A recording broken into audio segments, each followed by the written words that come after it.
नमस्कार, स्वागत है सम्राट क्लासेस बाई अरुण में। सामाजिक विज्ञान खंड इतिहास में अध्याय दूसरा है भारत में राष्ट्रवाद। उसके सबसे पहले महत्वपूर्ण में 10 वन लाइनर प्रश्न जो परीक्षा के लिए इंपॉर्टेंट है, यानी एक एक नंबर वाले। फिर इसके बाद 2 नंबर, 3 नंबर, 4 नंबर वाले प्रश्न भी इसमें सम्मिलित हैं, है ना, जो महत्वपूर्ण पेपर के लिए इंपॉर्टेंट है। तो आइए शुरुआत करते हैं। आप चैनल में नए तो सब्सक्राइब जरूर करिएगा ताकि आने वाला वीडियो आपको अपडेट रूप में मिलता रहे। तो पहला प्रश्न है कि महात्मा गांधी दक्षिण अफ्रीका से भारत किस वर्ष लौटे थे? उत्तर है जनवरी 1915 में।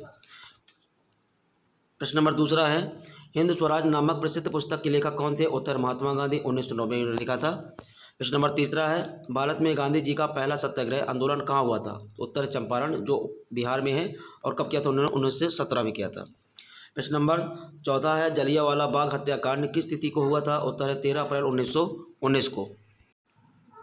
प्रश्न नंबर पाँचवा जलियांवाला बाग में अंधाधुंध गोलियां किस अंग्रेज अधिकारी ने चलवाई थी? उत्तर है जनरल डायर, जिसको ओ डायर भी कहा जाता है, और जिसको आदेश दिया था उसको कहा जाता है आर डायर। ठीक है।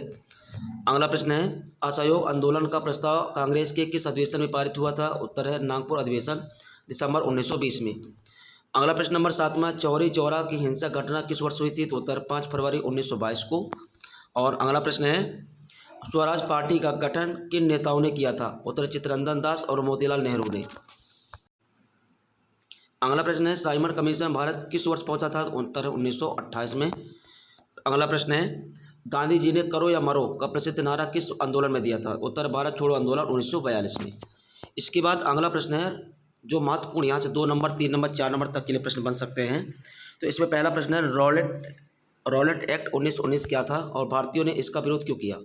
तो इसका उत्तर है रॉलेट एक्ट ब्रिटिश सरकार द्वारा पारित एक दमनकारी कानून था, जिसके तहत सरकार को किसी भी व्यक्ति को बिना अदालत में मुकदमा चलाए 2 वर्ष तक जेल में बंद रखने का असीमित अधिकार मिल गया था। भारतीयों ने इसे काला कानून कहा क्योंकि यह नागरिकों की व्यक्तिगत स्वतंत्रता को छीनता था।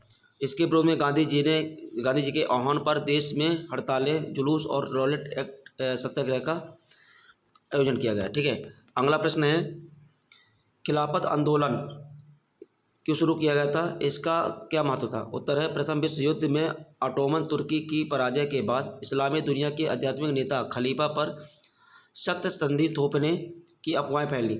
खलीफा के अधिकारों की रक्षा हेतु अली बंधुओं यानी मोहम्मद अली व शौकत अली ने 1919 में खिलाफत समिति बनाई। गांधी जी ने इसे हिंदू मुस्लिम एकता का एक ऐतिहासिक अवसर माना और खिलाफत मुद्दे को असहयोग आंदोलन से जोड़कर राष्ट्रीय आंदोलन को और मजबूत बनाया। ठीक है।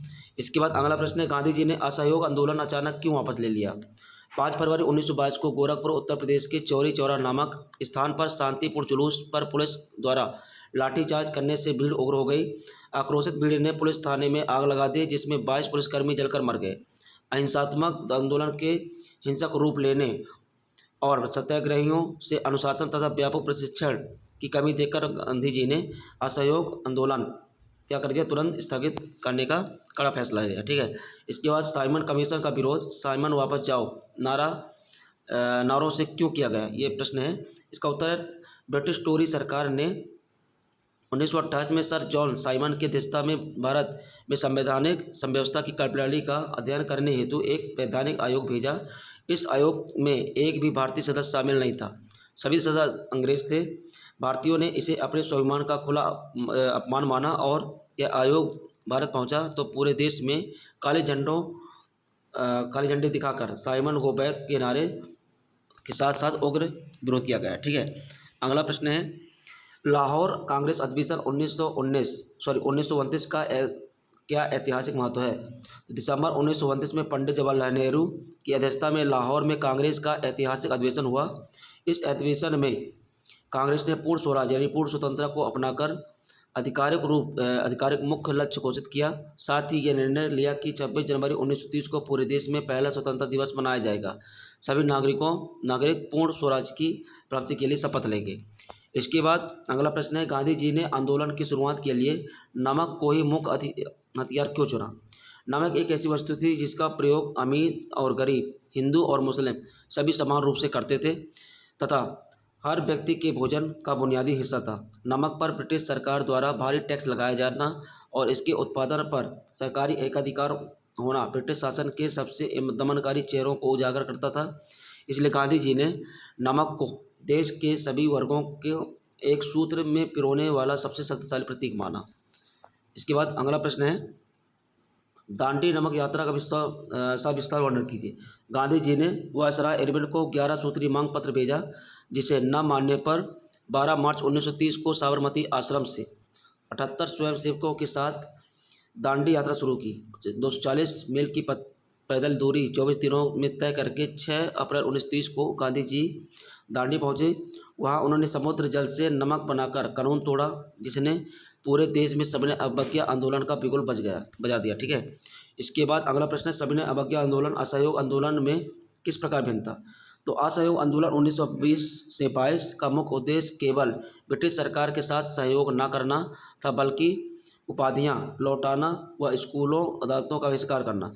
जबकि सविनय अवज्ञा आंदोलन 1930 में केवल असहयोग ही नहीं, बल्कि ब्रिटिश सरकार द्वारा बनाए गए औपनिवेशिक कानूनों का पालन न करना, उन्हें सविनय तोड़ना शामिल था, जैसे नमक कानून, वन कानून, कर चुकाने जैसे इनकार। इसके बाद अगला प्रश्न है, अवध के किसान आंदोलन का नेतृत्व किसने किया तथा उनकी मांगें क्या थी। तो अवध में किसान आंदोलन का नेतृत्व सन्यासी बाबा रामचंद्र ने किया, जो पहले फिजी में अनुबंधित मजदूर के रूप में काम कर चुके थे। किसानों की मुख्य मांगें थी जमींदारों द्वारा वसूले जाने वाले अत्यधिक लगान में कमी करना, बेगार यानी मुफ्त कार को प्रथा को पूरी तरह समाप्त करना, दमनकारी जमींदारों का सामाजिक बहिष्कार करना। इसके लिए ग्रामीण क्षेत्रों में नाई धोबी बंद का भी आयोजन किया गया। इसके बाद प्रश्न है, अल्लूरी सीताराम राजू कौन थे और आदिवासियों के आंदोलन में उनका क्या योगदान था।